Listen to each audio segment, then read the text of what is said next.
वो संचित कर्म और ये वर्तमान के जो क्रियावान कर्म और प्रारब्ध के पाप कर्म, ये सभी पाप कर्म परमेश्वर कबीर जी की भक्ति से नष्ट हो जाते हैं, समाप्त हो जाते हैं, नाश हो जाते हैं, खत्म हो जाते हैं। और किसी भी साधना से इनका कर्मों का नाश नहीं होता, दोनों ही भोगने पड़ते हैं।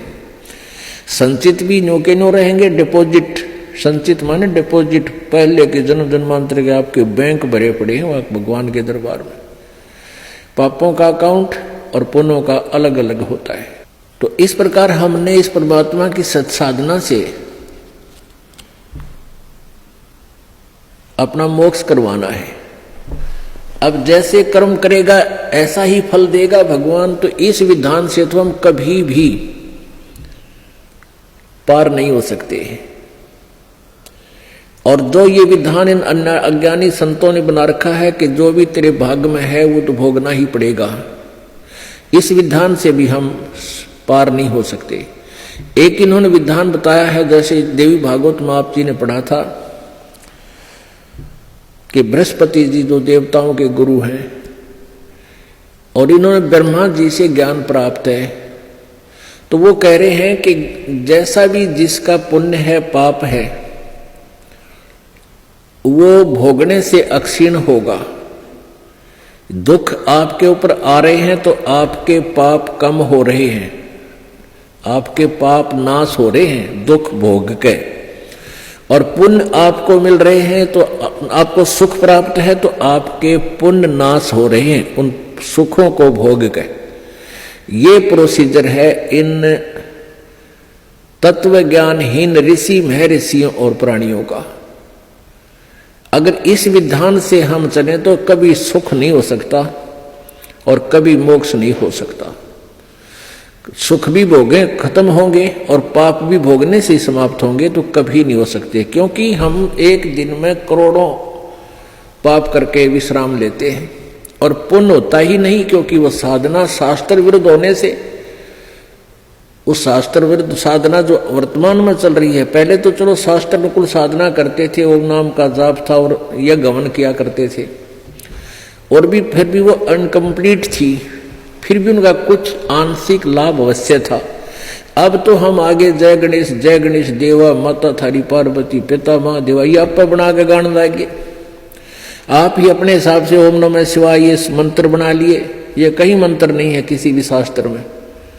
तो इस तरह की जो साधना करने से पुण्य भक्ति तो लाभ होता ही नहीं।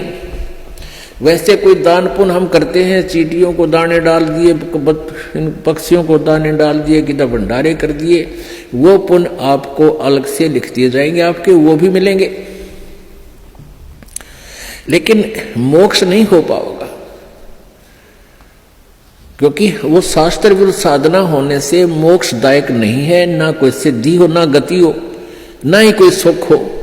गीता जी अध्याय नंबर 16 के श्लोक नंबर 23 में कहा कि शास्त्र विधि को त्याग कर जो मनमाना आचरण करते हैं, जो मनमानी अपनी पूजाएं करते हैं अपने हिसाब से, उनको ना तो सुख होता है, ना उनकी गति होती है, ना उनकी कोई सिद्धि प्राप्त होती है, यूजलेस। तो हम जो अब वर्तमान में जो साधनाएं चल रही हैं प्रत्येक समाज में, वो शास्त्र विधि को त्याग कर मनमानी पूजाएं। तो वर्तमान में जो साधना आप जी करें उससे तो कोई लाभ होना ही नहीं, कि ना तो आपके पाप क्षीण हो और ना आपको भविष्य का कोई लाभ हो, और वो पाप नहीं करे, और वो पाप आप डेली पता नहीं कितने इकट्ठे कर रहे हो, तो वो आपके डिपॉजिट कर्मों में लिखे जा रहे हैं, संचित कर्मों में। और परमात्मा की साधना, पूर्ण परमेश्वर की साधना से क्या होगा? जब ही सतनाम हृदय धरो भयो पाप को नासे, मानो चिंगारी अग्नि की बाई पड़े पुराने घासे।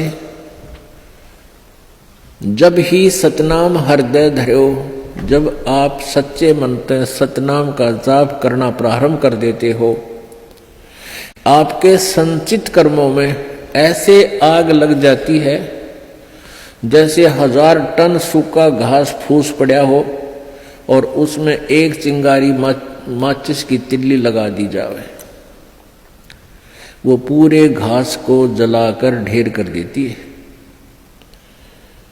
यानी सारे घास का नाश कर देती है। फिर चले तेज हवा इधर उधर से और वो साफ स्थान साफ हो जाता है। तो पुण्यात्माओं, जब आपके पाप क्षीण हो जाएंगे फिर आपके अंदर एक प्रेम जागेगा। आपको छोटी सी चर्चा माल्य की शुरू होते ही आंखों में आंसू आऊंगी, दिल भरा होगा आपका। तो फिर वो उस पाप के जलने के बाद ऐसी स्थिति होगी, जैसे सूरज के आगे बदरा ऐसे कर्म छयारे, प्रेम की पवन करे चित मंजन जल के तेज नयारे। कि आपके ऊपर पाप कर्मों का ऐसे साया जमा हुआ है, जैसे सूर्य के सामने बादल आ जाते हैं, बादल, और सूर्य विद्यमान होते हुए भी हम उसको नहीं देख पाते, अंधेरा छा जाता है। और कहते हैं फिर तेज हवा चलती है, परमात्मा कबीर जी बता रहे हैं, तेज हवा चलती है तो बादलों को तित्र बित्र कर देती है, और फिर सूर्य का प्रकाश आपके सामने बहुत ज्यों का त्यों होता है।